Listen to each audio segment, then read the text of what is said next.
The views and opinions expressed in the following program are those of the hosts and guests, and not necessarily those of the staff and management of WWDB TV.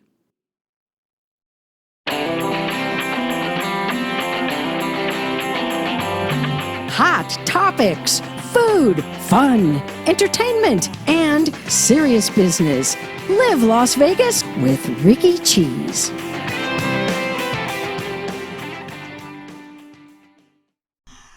Welcome to Live Las Vegas with Rikki Cheese. We are already having fun here on the set of the show at WWDBTV.com because we have two of the stars of the longest running show on the Las Vegas Strip. That's what they're claiming. There's probably going to be somebody who blows me up on social media for saying that, but that's what they're saying, and I'm going to go with that. Legends in Concert is just a Las Vegas staple. It's an icon of all shows. It's all of the entertainers that we've grown up loving, and these folks bring them to life, and we're going to talk about that and their holiday run and just how these two members of the cast got started in the business and how they might have some tips for you as well. Joining me now is the man who plays Bruce Springsteen, Matt Page. Matt Ryan. Ryan, Close. Thank you. See, my handwriting sucks. And then Denita Asberry, and she plays Aretha Franklin. Thank you so much, both of you, for joining me on the show today. Just really quickly, bring us up to date because you guys are just two members of this amazing cast, Legends in Concert. Just the different types of stars. I mean, Bruno Mars. It for the iconic Aretha Franklin to Bruce Springsteen, and then you've got Bruno Mars, who's kind of the new kid on the block in a sense. So you've got something for everybody. Yes. First, tell us, what is it like to play these stars in this show on the Las Vegas Strip? Well, like you said, we give a little bit of everyone to satisfy everyone's taste in music. It's so exciting because some people, if you don't get a chance to see that person in concert, you get a chance to see us, and because we're trying to emulate them as close as we can to give you that energy. So Matt, how did you guys decide to pick these folks that you portray? You, Bruce Springsteen, and you're saying you also, not just Legends in Concert, you got a show on the road all across the country too. Yeah, Legends is a place I started, and I've been in an international touring act for about 13 years now. Actually, it might be 15. And every now and then I'm invited back into the show when there's a slot, and this Christmas I was lucky enough to be asked to come back for 5 weeks. Right. So it's a nice little time off the road. Tell us a little bit about both of you individually. You first. How did you get started in the music business, and what led you to want to play Bruce Springsteen? Our stories are going to be very different. With me, I kind of found it. I didn't find it. It found me. I was a producer, wrote a lot of music, professional drummer, played piano. I never played guitar. I picked that up when this gig was offered. And long story short, Legends in Concert, which I 18, 19 years ago, I'd never heard of. It wasn't like Legends in Concert. Oh, that's what it is. I don't even think I was online back then. And so I had no idea what it was. So, second or third call, mutual friends were making a joke about this guy in Toronto, Canada, who could do the Bruce thing, but he probably won't. And anyway, long story short, they hit me at the right time and offered me a 6-month contract to create this character. And Legends was really good to me. They allowed me and worked with me to kind of create the character. So you didn't have a preconceived notion of what you were going to play. This is sort of a collaborative effort. No, it was a running joke since high school that, hey, you look like the boss. And whatever, all the original music I did and everything I did, no matter how long my hair was or short, it always come down to, you know what you look like. So I'm like, did you get tired of that after a while? I'm trying to sound like, myself or Steve Perry or anybody. It was one of those individuals. I was 17, when that really, really hit, and I had a striking resemblance to him when I was a kid. So it became, a high school joke. Right. And so years later, in my 30s, it was right timing. So I went out to Las Vegas for this, and learned what I needed to on guitar, played a little bit. I wasn't very good. I'm still not very good. And but enough to get through, this show. And that's once I realized, it's not a music gig. It's an acting gig. It's performance art. Yeah. Then I was able to, really bring a lot of pride into it because I didn't understand it at the beginning. And especially once I met the cast, and I was with Cookie back then, all these amazing people that, came from Broadway to all these records. And, they basically came from my past, except they did really wonderful things. Right. And a lot of my work was more in studio, and creative end of it. So that's how this all started. And I met my wife, Tony Lee, who's director of production, and she was choreographer at the time, and I was Canadian, and we got married, and I stayed. So this was the path in front of me in Las Vegas. Yeah. And when I realized I was a summer act, my friend and I put together a whole East Street band for corporate events and whatnot, and we kind of got picked up by the Bruce Camp, Clarence Clemens, and the Inner Circle, and had a little bit of encouragement to tour it. So we tried it out, and it started out really great. And 15 years later, here I am. Wow, that's amazing. Yeah, of all things. Sometimes the path in front of you that may seem, completely ridiculous at the time can turn out to be a beautiful thing. I saw the world doing this. I've met some of the most beautiful friends, family. It brought a lot of great things to my life, and so I feel truly blessed. It's one of those sort of record deal gigs. You know what I mean? In a lot of ways, doesn't it? Really, Exactly. just thank God for legends. Yeah. Yeah. So Denita, how did you get started? Well, my story starts in Detroit, Michigan. That's where I'm born and raised. And I joined, I was doing a lot of touring with gospel musicals, Mike Matthews Productions. And I ended up getting an audition for Beehive. And with the Beehive show, I ended up playing all characters. Now, what is a Beehive show? Beehive was a 60s musical. Okay. It's been on like off Broadway. It's been around for a long time. As he mentioned, Cookie, she was in the original cast. So I was able to be a swing. And so they called me while I was in Japan and asked me, would you like to come to Vegas and join our show? I was like, sure. So I get here, and then they realize, wow, you really look like and sound like Aretha Franklin. So I wasn't even like paying attention to it. So it was an acting job. Right. So I ended up being the lead for that and not a swing anymore. And then after that, actually Cookie got me an audition. I was like, what are you doing? I'm traveling all over the world. I'm having a great time. I'm like, I want to do that. So she got me my first audition. I started off in 1997. I started with Whitney, then I started with Tina Turner, and then I created the Aretha Franklin. And it took me all the way to Germany. So like you said, you get a chance to see a lot of different things, because that wasn't really my path to be an impersonator. I mean, I sang backup for Gladys Knight, the Righteous Brothers, Rolls Royce, and people of that nature. Right. So yeah. It's surprising that your life turns into something else what you didn't expect. Yeah. Can I add something to that? That's Sure. kind of neat. So, like the thing I like really appreciate most about our travels is like they're not the kind of places you would take a vacation to. So you know what I mean. Right. So you actually get to see America and parts of the world that you wouldn't be booking through a travel agent to see. Oh, there's a beach over there. I mean, you're really seeing having America. You're breakfast seeing in the world, right? And in pubs with locals and downtown Brooklyn and in the middle of nowhere. You know what I mean? It's so for that reason. And Legends is a wonderful company because it helps you be a family. Because I was a single parent, and so I was able to travel with my son for different places. They thought I was in the military, just like I would be in the military. But he's seen a lot of different places with me by my side. He's homeschooled. Yeah. So now you've traveled all around the world. You're taking this show, which, what is your, and you kind of touched on it, but I think sometimes Americans, and I was raised military, and so we traveled a lot into different countries.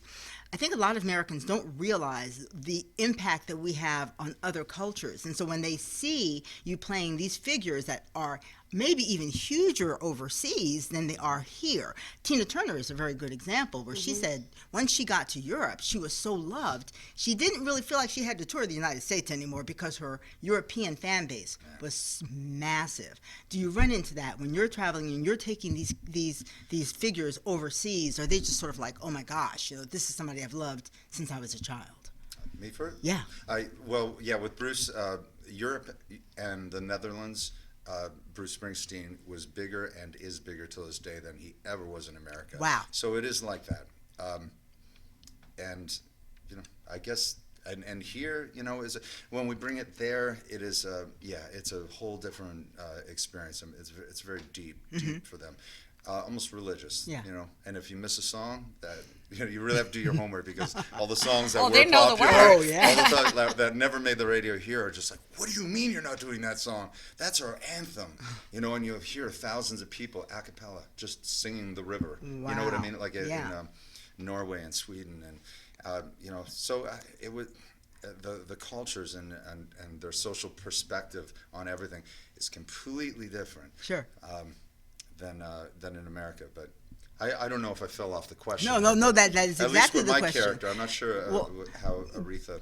Well, because that's what I've talked about some of these entertainers who are even bigger overseas, like Tina Turner, and you hear from other ones. Prince used to say that too when he was alive, that he actually got more appreciation he felt from his fans overseas than he did in the United States. And I thought, how is that possible? But I think it's a different connection that the Europeans have. Overseas, they still collect albums. Yeah. And records, so and they really they And like know to emulate all the it songs, too. not just like the hits that you might get if you're just buying. Because some things that are hits here, they're not hits there, Right. And then vice versa. So you're like, wow, I didn't know that the B-side was the hit here. Right, yeah. So do you get that too, that feeling of a deeper appreciation when you're out there performing these folks who are iconic? Yes, because Yeah. I have my own show called Soulville. It's a 90-minute Aretha Franklin show.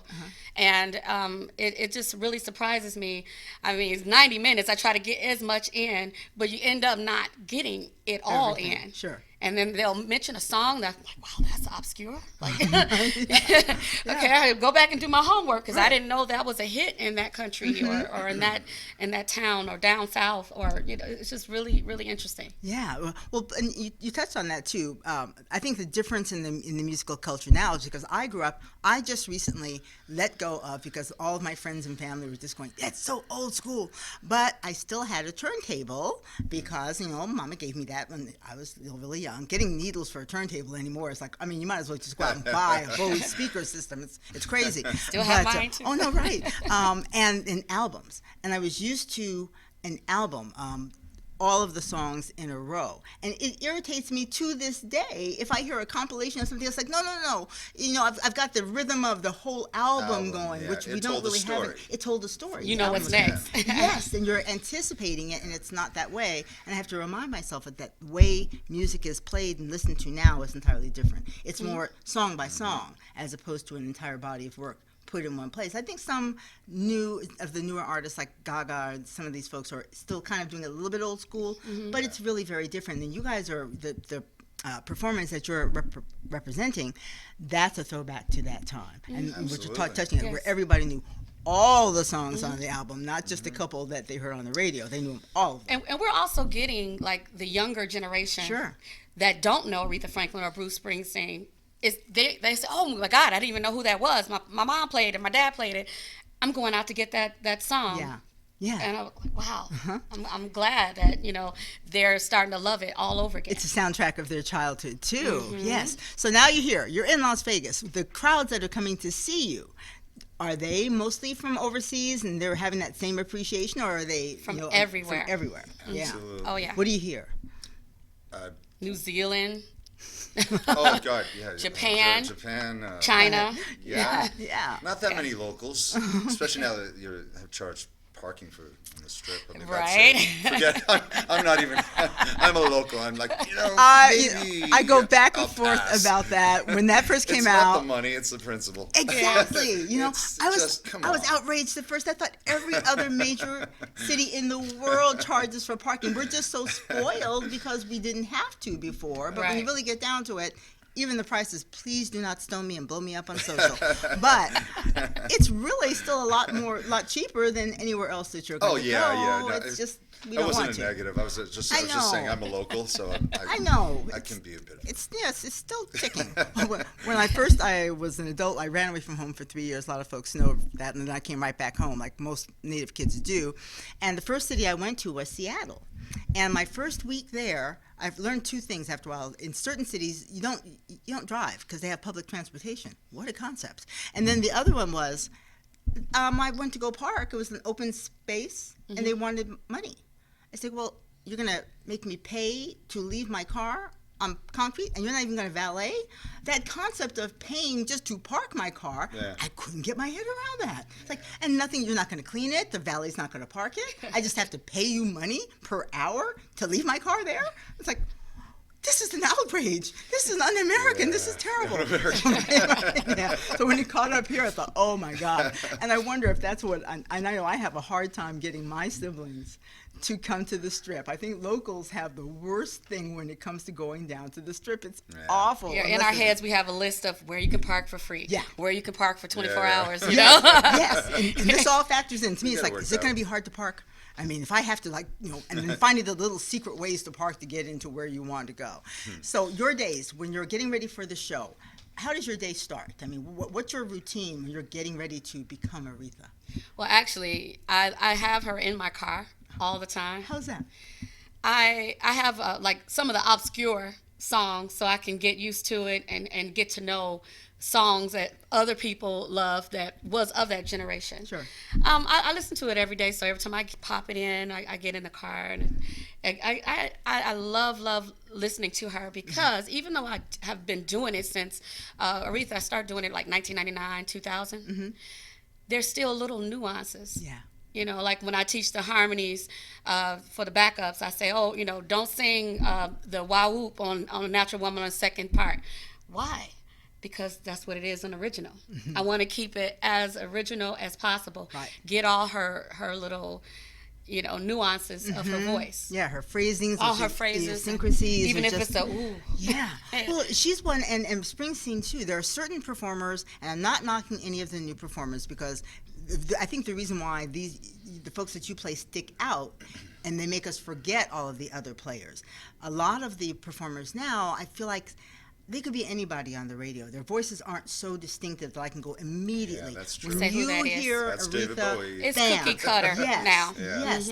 When I hear Bruce Springsteen, bam, I know exactly who it is, or Whitney.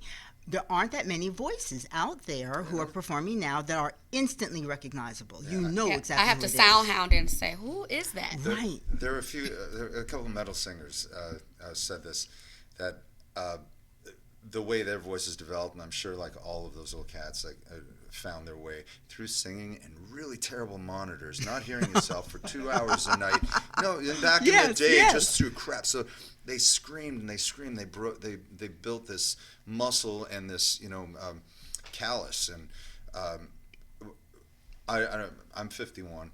So I mean that's where I came from. I was 17, screaming. So I found this way, and I don't think many of those people were studying vocals or had the money to work for a teacher and do this problem. They found their way, and sometimes going that route creates something that isn't a Bieber or something that isn't that thin. This was proper. I don't know. Yeah, it's a very weird thing. But listen, not to suggest that I'm anything like this lady. She's a singer, like a real singer. I have a muscle, and it never lets me down. It's always, solid. It's a couple hours a night and no sleep and all that. So I feel very blessed that I have like this construction working voice that gets me through. And thank God it's Bruce enough to whatever. But I am not as refined as a Denita here. But I thank God that it just. I can sustain it, because that's a different beast is, what I'm doing. Well, tell me about the rest of the cast, because you got somebody playing Bruno Mars. Like, what is the breadth of when somebody's coming to see your show, they're going to see you two, and who else? Oh, we have country. We have Garth Brooks. Garth Brooks. And so a little bit for everyone. Right. Yeah, that's Soul, always been the concept. rock. Yeah. And The all hip-hop. ages. Yeah. That's we what I love had about your Bob show. Marley in the show last time, and it was phenomenal. I'm like, this isn't going to work. Second song, I'm like, oh my God, this is working. Yeah. This is really good. Because when you have all those songs, you forget that it all came from that person. That's the beauty of You're it. like, oh, I didn't know that was them. Yeah. I actually stumbled on free tickets to go see Crosby, Stills, Nash & Young. Now, I had no idea how amazing this was that they'd all gotten together from all those years of fighting. And so it was sort of a friend of a friend had tickets and she couldn't go, and they were like, and so my sister goes, well, you should go. I said, I don't know any of their music. She goes, no, you do. You should go. Because my bedroom was right next to my one brother's bedroom who was really into that music. So I'm going thinking, I'm just going to go because I should go. I knew every single song. Surprise. It was just amazing. I thought, oh, that was playing in the background of my childhood. Our rule, because my mom was a singer in the Cheese House, was everybody had their own system, but nobody's music could be louder than anyone else's. So that meant on any given day, whoever was home, you had country, you had heavy metal, you had R&B, you had gospel, all playing in the house. So there was a constant din, but everybody's music was different, but we heard everyone's music. Wow, and I that's think that's the great. thing that I love about Legends is when people come, they might think that they don't know this performer, and then they realize, oh my gosh, I know all of that person's music. Yep. Yeah. But that's a classic Bruce thing. Yeah. Because he wrote for so many people. You didn't know, Right. like, oh, that was originally a Bruce song. Oh, but it wasn't on an album. He only did it live. And, you know, from Jersey Girl to, oh my God, there's just so many. And the fun thing, we get a chance to pick what era we want to do of that character. Really? Oh, okay. So what's your era? My era, I like to stay in the 60s and the 70s. People always ask me for Freeway of Love, but first they'll say Pink Cadillac. I'm like, no, that's Natalie Cole. So Freeway of Love, you know, I don't get a chance to do those songs. I'll do that as myself. But I try to stay with the look of the 60s and the 70s. Wow. Okay, so you didn't do the George Michael version. No. Yeah. You yeah, were that waiting was for right. me. Right. Yeah. Yeah. Okay. And for you, this is the same thing. That you have do you have a choice on which songs by Bruce you play? You sing? No, actually, not much of a choice. I can suggest a few things, but the way I am with Legends, it's such a rare thing that I'm, first of all, able, like geographically or time-wise with my schedule, to be in the show. So I'm pretty quiet. I'm like, whatever you want, I'll do. You know, so I'm not, and you know, I feel like a guest in the show rather than, you know, a backbone of the show. So I just, there are certain songs you can't get away from. Sure. Of course, Born to Run, Hungry Heart. Right. And it's very important that I don't get selfish about that because I don't want to isolate Mandatory. people, you know. And, you know, at the end of the day, especially with the touring show, it's not about me. It's all about celebrating these songs and these memories with all these wonderful people.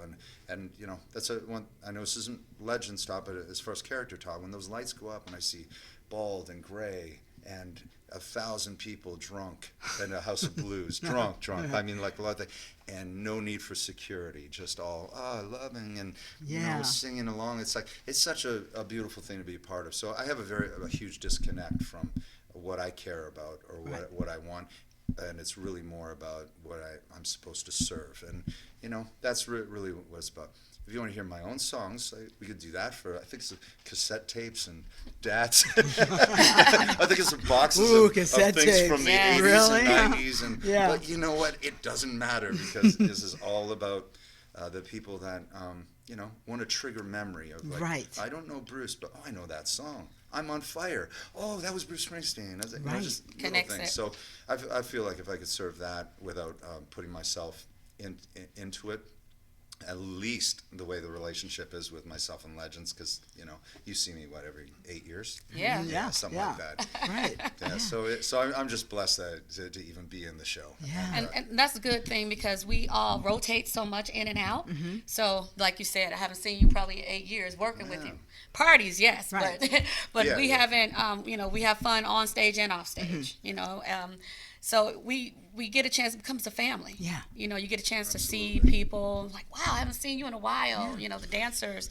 You know, you get to reconnect and And we work certainly on other hear about shows each other. together. Right. Huh? We certainly hear a lot about each other. Yeah, we do. A lot of stories. Yeah, you got to behave. The good, the bad, and the ugly. Well, I wonder if that's what, and kind of you guys are touching on it. That's what keeps Legends fresh. Oh, is yeah. because from year after year, when the people come from all around the world here to Las Vegas, they don't know if they're going to be seeing the show that they saw before. So every show is really a new. There's going to be at least one new element, but in many cases, almost an entirely new show that they saw the last time. So this is on their we have to go see this show list, which is why it's been running for 30. This is the 35th year.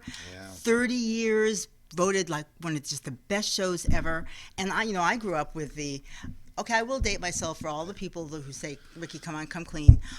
Splash was the big show at the Riviera. And the one thing that was great about Splash was not only was it always different, but you could take everybody. I could take my grandma, my aunties who were Jehovah's Witnesses, and the ones who were Satan worshipers. Everybody could go. Yes. And it was open for everybody, and everybody enjoyed it. And Legends is that type of show. It is. People had that emotional Kid-friendly. connection. Mhm. Yes, very Absolutely. kid-friendly. For the family, yeah. And it's been since Follies closed. Once Follies closed, they were the longest running show on the strip. Police Bridge, There's one thing special about Legends, that they did keep the production value. They kept the dancers, the band, the live music. They didn't go the formula of it wasn't as much about making money than it was. No, let's keep a piece of something real here. Yeah. And I'm so glad they did that, because it's one of the reasons it won Best Production Show is because It's a production show. And no lip syncing. Right. Everyone is It's singing. like- Oh, live. thank you. So you brought it up first. I wasn't going to go out there, and I know people none of get it, mad when no. I say that, No. but Exactly. because I grew up with people who sang. Yeah, the real leads voices. are singing. Real And voices. there is Yeah. a difference. I mean, the audience, even if they don't, it's just a subliminal thing. They know when somebody's actually really putting it out there, or when they're just kind of going through the motions. Yeah. Yeah, and that No half stepping. Yeah, I don't think us as musicians or singers could be a part of something like that, and really that's the whole thing. That gives me pride to be a part of something that's much larger than me. Like, don't you feel like at the end of the night, from Hunter, Tina to band to everybody else, Tex, the front, the whole, everybody in that building is all connected like this together without words. Sure. We just have, and that's a really big, beautiful thing to be a part of. And it's once that you get desensitized to that, you really have to walk away from it to realize how beautiful that is. I mean, that's a very, very strange thing in life. The feeling of being in a band. We all had that. This is like a whole Multiplied. different level. Yeah. And, Even it the makes me so backstage proud. people are very nice. We joke and kid with them. And it's care about like the show. extended family. Yeah, yeah.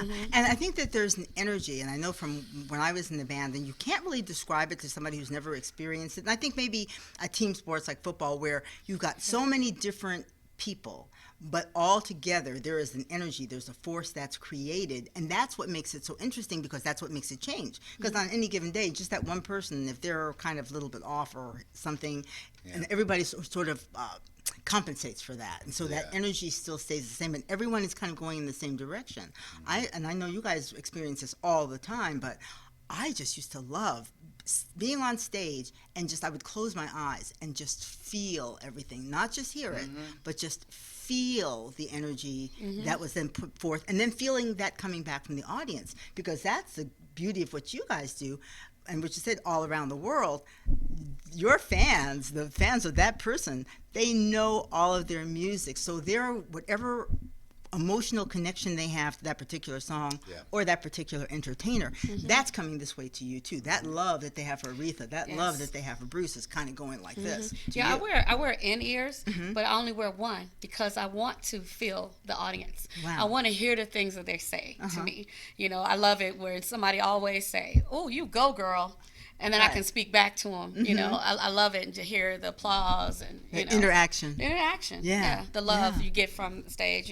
If you're having a bad day, you still have to go out there and perform and smile.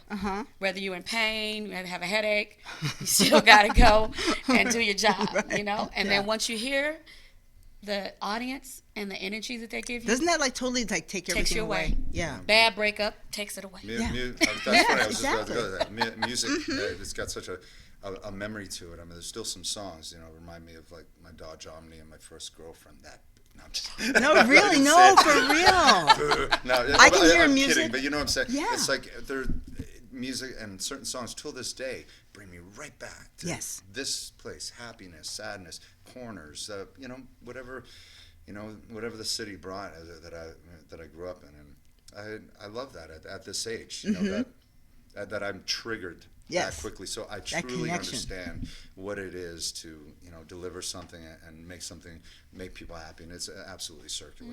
We had a young group on the show a while back, the Black Snakes, and I was interested because they were the first, I think the youngest was 14, the oldest was like 18. In fact, the 14-year-old said during the show, we took a break, and he said, I've got to go to the airport and pick up my girlfriend. I said, no, darling, your mom is going to drive you to the airport to pick up your girlfriend. I mean, really, this is whatever. But they were into hard rock. They didn't want it. I'm thinking, they're going to like, Justin Bieber or, Taylor Swift. Yeah. They were like, please. They played, I think John remembers, they played a Jimi Hendrix song. What was that song? Wow. All along the watchtower. Oh, All right. they went they- to the roof. Good for Oh, them. my gosh. Wow, good for They them. nailed it. I thought, what, there's I think a misconception, and I had it too until I had them on the show, that just because of a certain age group that they liked a certain type of music. They were like, oh, no, we don't. I'm not going to say the word they used to describe what they were hearing on the radio. Right. But they wanted to go back to old school. They played their own instruments, that whole 9 yards. And they sat here, and I think they had a garage, two guitars. And, I mean, they sounded like better than Hendrix on the record. Amazing. It was That's amazing. Like, I thank God for my mom because, she introduced me, said, here's a 45. You need to learn this lady upside down and inside out. I'm like, well, who is this? Aretha Franklin. And being in Detroit, Sure. it was mandatory. You had to do some Motown. It's like, if you don't know a Dinah Ross song, what is wrong with you? Right, Yeah. right, exactly. That would So be Rush for me. For Right, Rush, right. you're right. So yeah. Toronto. it's good that someone, Shout out for you know, Toronto. someone brought that to you. Sure. Sure. Because I was into all types of music, and I was like, you need to learn this. Here, get the soul in here.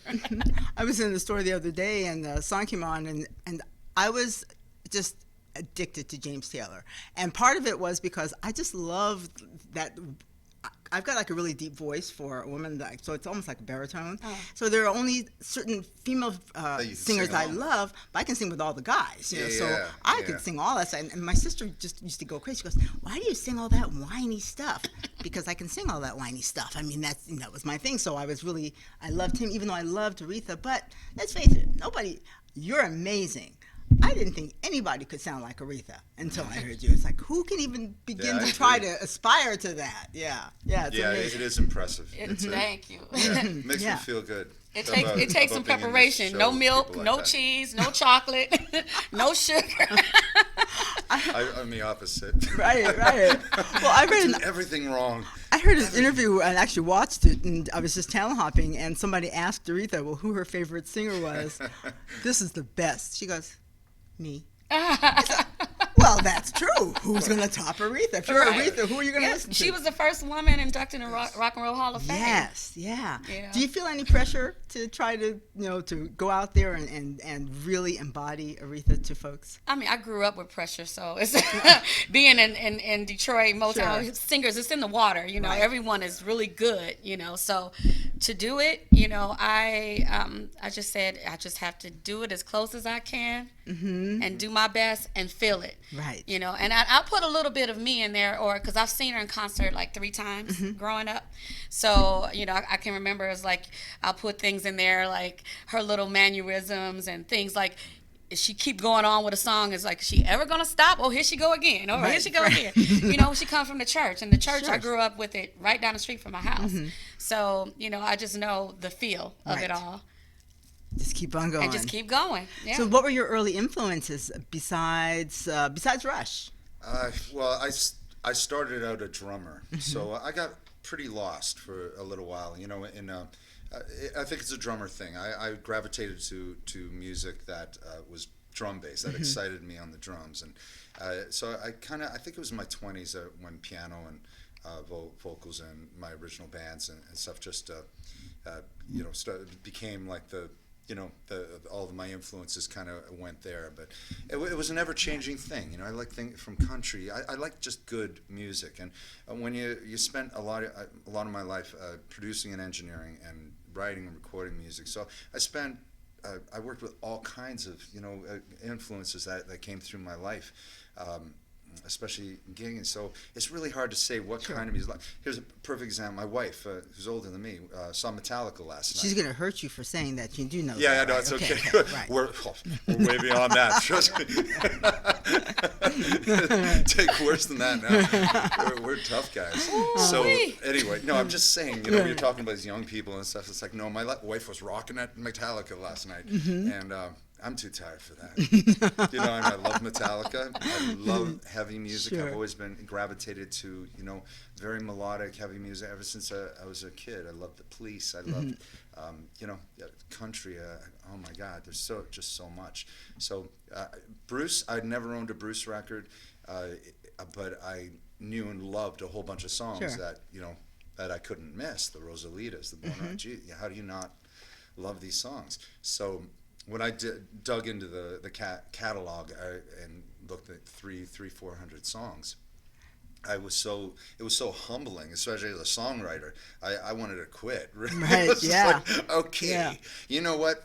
I'm going to not record anything unless it is, something that I'm going to feel good about 10 years from now. Sure. Yeah, because I guess that's the evolution of a writer, a performer, or whatever. It's like, it's not how you feel about it at the time, because we all mature and grow, musically and psychologically, that it's very, very difficult to produce something that will hold water 20 years later, and not a thing. And so, I was lost for a long time in that world. I can't even remember the question now. I gotta start crying. We're talking about influences, but remind me. Well, one of the advantages, though, too, you have is to be able to look at the body of someone's work. I think maybe during the time, I just know from my own career, when I'm writing and when I'm doing something, I'm not really thinking about what it's going to be like time from now. It's just really in the moment. This is what I'm doing now. This is the story I want to write, and then later on, now I can look back and go, oh, at that time, some stuff I like, sometimes like, girl, why did you write that? Where did that come from? Yeah. But it's just part of the, as you said, the evolution, the process of growing. So how do you maintain that energy too when you're basically making a tribute to an artist that everybody knows or thinks they know so well? See, that's the thing, is they may think that they know that person until they hear that song. A good one for you on that. We had Ellen DeGeneres in our show as an MC for a little while. Was Larry the Cable Guy. And he'd come out and she did a monologue before the show, and this was very exciting to us, of course, and Ellen was here. And after the show, they brought cameras out and the meet and greets and whatnot, and they're all interviewing people. So, what did you think of Ellen DeGeneres? And every single one of them she was okay. She didn't look much like Ellen. No, jokes they weren't thought she that was funny. Ellen. Oh, no way. Because that was the joke. It's like pretending they were impersonators of the people. And they got judged worse than we did. So I'm like, okay, perception is a very funny thing. And, right. it's perception. Yeah, you can. And that's why I try not to internalize that much. When I have a bad day, like I got no sleep the other night, and I went out and did my best, but in my heart I'm like, that was the worst thing I ever did in my life. I'm so ashamed. But nobody would have noticed that. It's like we can really mess up our heads. So, Ellen, anyway, I'm just telling you, Ellen was the worst Ellen ever, wasn't she? I mean, that's the joke of it. Yeah. And she was awesome. Yeah, exactly. But, well, people's expectations are so high, too. Oh, yeah. I mean, they're going to nitpick you, but, all you can do is do your best. Yeah. When people, during the show and then when they leave the show, what do you want them to get? When they're out there and you're giving it your all, even on no sleep, what is the emotion that you want them to feel? Well, one situation happened to me recently when I was at the Flamingo. Candy Burris' mom came, and I didn't know until at the end of the show. And when I hugged her, because she said, "Oh, great job," and then when I went back, I'm like, "Oh my God!" And she was like, "Shh."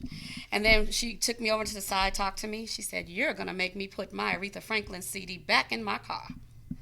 Wow. So I was like, I did my job. I'm happy I got as close. And I mean, my God, her daughter has, she was saying with Escape, and she's on the reality TV show Atlanta Housewives. She knows, she's been around all the stars. So that made me feel really good. Yeah. Who are some of the big names that you guys have had at your show who came back later on and said, "Oh my God, you nailed it"? Oh, Yeah, just a couple of, just name drop a little for us. What's the good time to comedian? make some stuff up. What's the what's the comedian lady at the Harrah's? Rita. Rita, oh, isn't she the best? She Oh, really loved it. She's like, great show. Yeah. Yeah. And I was teasing him before the show, talking about you guys are so close to the two other music icons, Donnie and Marie. You guys are all there at the Flamingo together. Yeah, we run into them from time to time. Wow, what is that like? I mean, come on, Puppy Love and Paper. I kind of got starstruck, like, oh, hi. Okay, let's really go back. One Bad Apple, when everybody thought that they were like the Jackson 5 and the Osmonds were the same group. You know, they all came out at the same time. Yeah, and they go way back. Yeah. They say, listen, when I saw Donnie and Marie, it was my mother-in-law and wife more or less dragged me. I was just like, oh, God. All right, let's go. This isn't a long story. So it started out, and it was a video of them 50 years in the business, sitting on Johnny Carson's show, running around with the Jackson children. And I'm like, oh, wow. And then Teen Beat magazine and a piece of Donnie's sheet from his bed they were selling. I'm like, oh, the yellow piece. And all these memories that came flooding back. It was a good, I don't know, 8-10 minute video before the show even started. And then they came out and they did this incredible thing. I'm like, oh my God, it's Donnie and Marie. This is crazy. And we're really close up front. And I'm like, it's so silly, crazy, but that's part of your childhood. But then all of a sudden I realized, oh yeah, Girls Against the Boys. It's sister, because he's like, you know, they're talking like brother sister rivalry. He won Dancing with the Stars, and he was using that against her. And I'm like, this is so crazy, silly. By the end of the show, I'm like, come on, Donnie, you can win. You can be there. It was so great. Like, I mean, the strength of that show and the memories attached to it. Like we were talking earlier, like getting, you know. Bumping into stars that you wish you didn't, because you know you love them. But those two, from everything that I hear, and Donnie was a frequent guest of the station I used to work for, just so gracious. And I think that that's another thing about Legends. The stars that you guys are performing as are legendary in the business for being great to their fans. So it's not just a musical legacy that you're living up to. It's what they gave to their fans as well. They were known for being fan friendly, loving their fans, appreciating their fans. They knew that that's where the paycheck is. You've got some of the folks now who are relatively new, like, oh, it's so hard to be a star. It's so much hard work. It's like, really? Yeah, doing the public a favor. Oh, when did that happen? It's like when they disappear, they'll change their tune. It's like, oh, you don't want to take a selfie? Wasn't there a time when you were praying for somebody to want to take a selfie with you? And now I'm just too busy to take a selfie. You know, it's like, no way. I think every man should, like, you know, get a trade or something to know what it is to really work for a living. You know. Yeah, I went through a period when I first started anchoring, because the difference between just reporting and being an anchor is it's exponential. And I'm really, truly, everybody who knows me knows this is the truth. I'm really very shy. And so I would go out, and at first I was kind of like, people would approach me, and my mom, an entertainer, pulled me to the side and she said, baby, if you want to have a private life, then you should be a plumber. Like, what's it with the plumber? She said, this is what comes with the job. If you want to be in the public eye, then you don't get to say what your fans are going to do. You don't get to say that. And if you don't want to deal with that, then you need to stay home. But you can't go out in public and then be rude to the people who are basically putting food on your table. That's the relationship. That's a relationship. And you wanted to express your talent, so now you want to get mad at them because they want to appreciate your talent. That's like crazy. But that really really brought it home for me and what you guys do, because it's you too. Because now they're coming up to you, even when you walked in, it's like, oh my gosh, she's here from Legends. So I have a sense of you both as just people who are also performers on top of the folks that you're portraying on stage. I mean, you have your own personas as your own performers as well, and your own things that you do away from Legends. Exactly. I think one of the greatest people that I met that were superstars and did a show with him. It was Bill Murray, and we drank and we hung out. And it was a golf party, one of those, they rented out the whole golf and country club thing, and it was a man's, his high school golf team.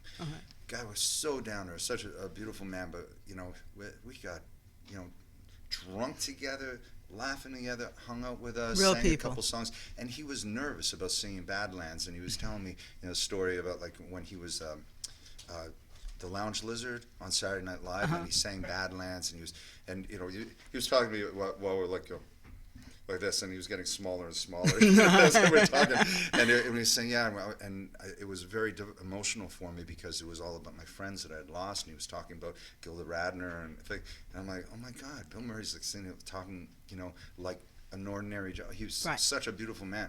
So it's kind of vomity, the whole concept, at this point with all the incredible Smokey Robinson, same thing. She was such a sweetheart, and attentive and truly cared about our story and whatnot. And what sincerity is, especially if you act for a living. Sure. Oh, you see right through that. Right. You know what I mean? Right. And I always tell people in my life that if you act for a living like we do, you pretend, you become more real in your real life, because it's very important to create that balance psychologically, or you'll go crazy. You can't fake when you pretend for a living, act for a living. And this act isn't just that time on stage; it's also off stage. There's there's a lot of expectation for, especially even if you walk into a pub where a whole bunch of people were just at your show, and the surrounding, you still have to jump. It's not, you can't be yourself. And you may not like me. Probably won't like me very much. Not because I'm a jerk, but because I'm very introverted when I like my alone time after all this. So there's definitely a balance vast there. difference between the two. So when somebody is a superstar who really has every reason in the world not to need your attention, time, or anything like that, really shows you some soul. It's very inspiring to me, because these things are 10 times larger than me. Yes. And I get to be a part of that industry on some level, and that's sort of my perspective on things for me personally. Yeah, But, I had the good fortune, and I've met a lot of different people, but one of the ones, and I honestly did not wash my face, people, for real, for a week. I'm standing, and I feel this energy behind me, and I turn around, and Smokey Robinson is just standing there. Really? I didn't know Smokey was in the building. It's a good-looking man. Oh my God, Smokey was know. beautiful in person. And so Gorgeous. he leans up and he just puts his hand on both sides of my face and says, "I think you're great." And then he walks, as he was in the studio to do something else. And I just stood there going, Smokey Robinson just touched me. And I told everybody, I was like, Smokey Robinson. But what it was it wasn't even just that it was Smokey Robinson, because I've seen him, from a distance over there. It was the realness of that moment. Down to he earth. could have kept just walking, whatever. I don't know if he knew me from Adam, but it was just that connection. And I'm sure you get that a lot from people who just loved Aretha. I mean, just I wish I loved would have Aretha. met her. I mean, Yeah. I've only got a chance to meet her. I was a greeter when I was a teenager, and she came through the museum, and I shook her hand. That was the only time we had eye to eye. What was that like? Just like, was it That electric? was amazing. I wasn't even doing Aretha then. I just adored her. Period. And I knew some of her backup singers, and I knew her choreographer. So I can always call back home and say, hey, how did she do this song, and what did she do on this? So I can nitpick their brain a little bit. Right. So it was. I just really wish I had a chance. I was very close to meeting her when she was at the MGM. One of her backup singers took me back there to meet her, and that day she just happened to be sick. Aye, so close, so close. Yeah.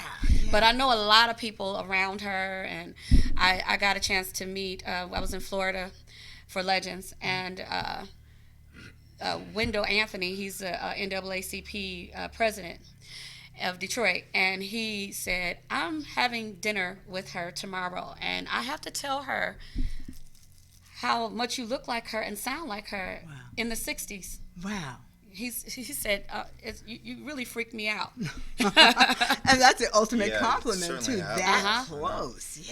Yeah, Sonny Turner from the Platters, he came to see the show, and when we were at the Harrah's, he was like, girl, you have some lungs on you. Yeah. So, it's good to get, some kudos from People that who in the industry, and know. they know, Right. because they will pull you to the side and they tell you if you're not doing, if you're not up to par. So I appreciate it. Yeah. That give you thumbs That up. thumbs up. 35 years now, this show has been running. What do you see as the future for Legends? Who are the next people? So I think Bruno Mars is actually the newest, youngest of the group. So who do you see that's out there now that could maybe become a legend in the show? Well, we don't have a Beyonce yet, This is true. Right. or Rihanna. The male stars, perhaps. That's Yeah, a what good male one. stars? Yeah. It's What do hard you to think? it's That's hard to really say, good. really. When I'm Are driving there away any? from this, I'll be like, Right. oh yeah, Right, oh yeah, right, yeah. right. Yeah. I don't know. Who do you listen That's to now? Is there anybody that's out there now that you think this could be somebody who could become iconic someday? The Bruno Mars thing was pretty obvious to me. Really. Yeah, I love him. That was hard to miss. Sure. I know his dad too. I know, but I have gotten into it with somebody recently. They said Bruno Mars is, who did they say he looks like? Like not Eric Estrada or somebody like that. I said, no, Bruno Mars' daddy lives right here in Las Vegas. 'Cause Exactly. everybody's daddy, mom, and grandma, somebody in the family lives here in Las Vegas. But I in worked some with way, shape, him in or form. Hawaii. Really? Yeah, his father is a big musician Yes, and he singer is. too as well. So, yeah, so you could run into, you might actually be standing at 7-Eleven behind Bruno Mars' dad. There's and a not lot even know of stars that live here. Yes. Wasn't the real Bruno Mars a little Elvis impersonator for He Legends? was. I met him when he was Yeah, a he- little he boy. worked for They Legends, brought him to yeah. the show. Wow, Yeah, wow. something like that. Yeah. And one of he used to work with Legends, Bobby Wilson. He's a son of Jackie Wilson, Right. And so he brought him in and introduced me to him when he was in a little Elvis suit. So he was the smallest Elvis, and he was in the movie. What was that? Leaving Las Vegas? Oh, was it? Yeah. See? And actually, he did Michael Jackson for a minute. Really? Quiet as kept. Oh, Yes. see, you heard that here. All right, so this holiday show is running through the 30th, and Yes. tickets are insanely affordable. $35. Bring your Yeah, whole little family. Christmas special, yeah. Oh yeah. Yeah, and it's a lot of bang.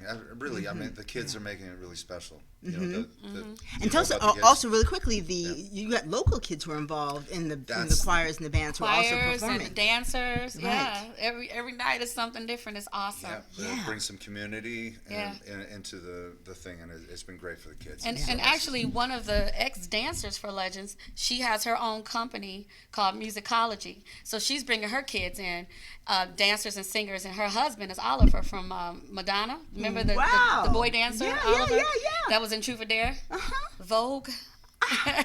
So this is also an opportunity not just for anybody to come in and relive and actually experience the loves of their of their lives, really, but also these kids are getting an opportunity to get that energy to get that feeling of some real, just amazing performers. And we get to in meet this- them They're cute. afterwards. They're Wow. They so have adorable. questions and Nervous. oh my God, you're so great. How did you get started? And I'm like, you're on the right path. You already performing.